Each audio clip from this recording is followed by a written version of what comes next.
चढ़ती कला fast news. नमस्कार, मैं रचना शर्मा चढ़ती कला टाइम टीवी देख रहे सभी दर्शकों का स्वागत करती हूं। आप देख रहे हैं फास्ट न्यूज। तुर्की और सीरिया में आए 7.8 तीव्रता के विनाशकारी भूकंप ने ऐसी तबाही मचाई कि झटकों के कारण धराशायी हुई इमारतों में से लोगों को निकालने का काम अब भी जारी है। भूकंप के कारण धराशायी हुई इमारतों के नीचे दबने के कारण मृतकों का आंकड़ा बढ़कर अब 8,000 तक चला गया है। हजारों इमारतों के मलबे में बचे लोगों को ढूंढने और निकालने के लिए बचाव कर्मी लगे हुए हैं। अकेले तुर्की में कम से कम 6,000 लोगों ने जान गंवाई है और 34,810 अन्य घायल हुए हैं।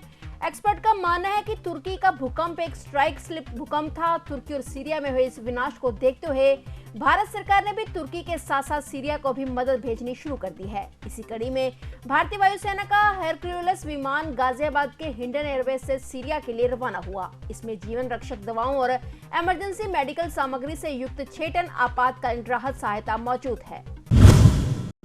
चीन ने भारत और जापान समेत कई देशों को निशाना बनाकर जासूसी गुब्बारे के एक बेड़े को संचालित किया है। एक मीडिया रिपोर्ट में यह दावा किया गया है और यह रिपोर्ट ऐसे समय में आई है जब कुछ ही दिन पहले अमेरिकी सेना ने अमेरिका के संवेदनशील प्रतिष्ठानों के ऊपर मंडरा रहे एक चीनी निगरानी गुब्बारे को नष्ट कर दिया था। अमेरिकी अधिकारियों ने भारत समेत अपने मित्रों एवं सहयोगियों को चीनी गुब्बारे संबंधी जानकारी से अवगत कराया है। इस गुब्बारे को अटलांटिक महासागर के ऊपर साउथ कैरोलिना के तट पर एक लड़ाकू विमान ने नष्ट कर दिया था। अमेरिका की उप विदेश मंत्री वेंडी शर्मन ने यहाँ करीब 40 दूतावासों के अधिकारियों को इस बारे में जानकारी दी।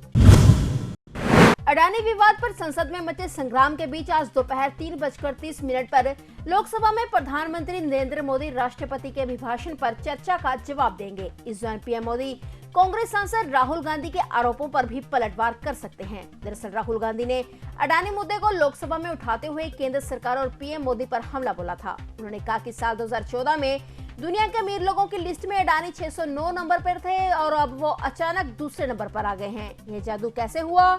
राहुल गांधी ने सरकार पर आरोप लगाते हुए कहा कि एयरपोर्ट नियम को बदलकर हवाई अड्डों के ठेके अडानी समूह को दिए गए। हरियाणा के मुख्यमंत्री मनोहर लाल आज फरीदाबाद के अंतर्राष्ट्रीय सूरजकुंड मेले में शिरकत करेंगे। इस दौरान तमाम विधायकों के साथ सीएम मनोहर लाल की बैठक भी होगी, जिसमें विकास के मुद्दों को लेकर चर्चा की जाएगी। पूर्व सांसद व बीजेपी ज्वाइन कर चुके सुनील जाखड़ ने पंजाब के आनंदपुर साहिब से कांग्रेस के सांसद मनीष तिवारी के ऊपर निशाना साधा है। इन दोनों नेताओं के बीच ट्वीट वार शुरू हो गया है। दरअसल हिंडनबर्ग रिपोर्ट पर कांग्रेस सांसद मनीष तिवारी के एक लेख पर पूर्व कांग्रेस सांसद और बीजेपी नेता सुनील जाखड़ की टिप्पणी से दोनों के बीच जुबानी जंग छिड़ गई है। सुनील जाखड़ ने ट्विटर पर लिखा कि कांग्रेस एक विभाजित घर है, यह सरकार पर सांठगांठ का आरोप लगाती है, जबकि पार्टी के पंजाब के सांसद ने हिंडनबर्ग रिपोर्ट को भारत को नुकसान पहुंचाने की भू राजनीतिक साजिश बताया है। पंडित कौर के बाद कांग्रेस के एक और सांसद को कारण बताओ नोटिस जारी किए जाने की तैयारी है। आरबीआई गवर्नर शक्तिकांत दास ने आज एमपीसी की बैठक खत्म होने के बाद बताया कि रेपो रेट में 25 बेसिस पॉइंट या 0.25% की वृद्धि की जा रही है। आरबीआई ने लगातार छठी बार रेपो रेट में इजाफा किया है। इसके बाद आगे लोन लेना और भी महंगा हो जाएगा। मौद्रिक नीति समिति के 6 में से 4 लोगों ने रेपो रेट बढ़ाने के पक्ष में हामी भरी थी। वित्त वर्ष 24 में महंगाई दर 4% से ऊपर रहने का अनुमान है। उन्होंने कहा कि मई 2022 से जारी ब्याज दरों में वृद्धि का असर धीरे धीरे अपना असर दिखा रहा है।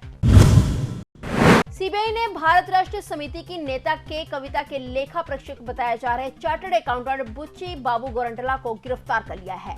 और अधिकारियों ने बताया कि सीबीआई ने हैदराबाद निवासी गोरंटला को आबकारी नीति मामले के संबंध में पूछताछ के लिए दिल मटोल कर रहा था, जिसके बाद उसे गिरफ्तार कर लिया गया।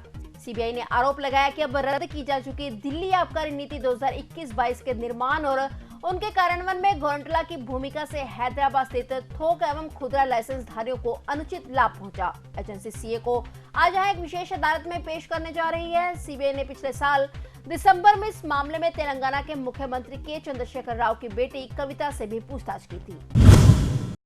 बीजेपी सांसद निशिकांत दुबे ने कांग्रेस सांसद राहुल गांधी के खिलाफ प्रिविलेज का नोटिस दे दिया है। बता दें कि राहुल गांधी ने कल अपने भाषण में अडानी मुद्दे को लेकर केंद्र सरकार पर जमकर हमला बोला था। वहीं भाजपा सांसद ने स्पीकर को पत्र लिखकर राहुल गांधी के खिलाफ कंटेम्प्ट ऑफ हाउस के तहत कार्रवाई की मांग भी की है। निशिकांत दुबे ने लोकसभा अध्यक्ष को पत्र लिखकर कहा कि कांग्रेस सांसद राहुल गांधी ने 7 फरवरी को संसद में बगैर किसी प्रमाण के प्रधानमंत्री पर आरोप लगाए। उनके सभी आरोप गलत हैं और भटकाने वाले थे।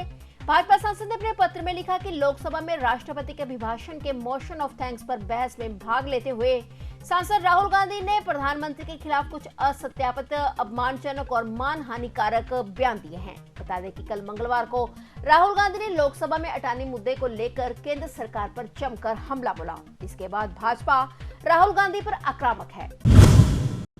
किसानों की विभिन्न मांगों को लेकर भारतीय किसान यूनियन का अनिश्चितकालीन धरना जारी है। धरने में बीकेयू के राष्ट्रीय प्रवक्ता राकेश टिकैत आए और उन्होंने जमकर सियासी निशाने साधे। वहीं इस दौरान उन्होंने मोहन भागवत के बयान पर भी तीखी प्रतिक्रिया व्यक्त की। राकेश टिकैत ने कहा कि देश की जनता अभी समझ रही है, लेकिन यह तो पिछले कई सालों से यही काम कर रहे हैं। ये कई सालों से आपस में लड़ाने का काम कर रहे हैं। टिकैत ने कहा कि मोहन भागवत की बात पूरा देश सुनता है, लेकिन अब वो ही अपने बयान को लेकर विवादों में हैं। उन्होंने कहा कि जिस देश का राजा ऐसा हो जो देश में दंगा कराना चाहता हो, जाति और धर्म के नाम पर लोगों को लड़ाना चाहता हो, तो उस देश का क्या होगा।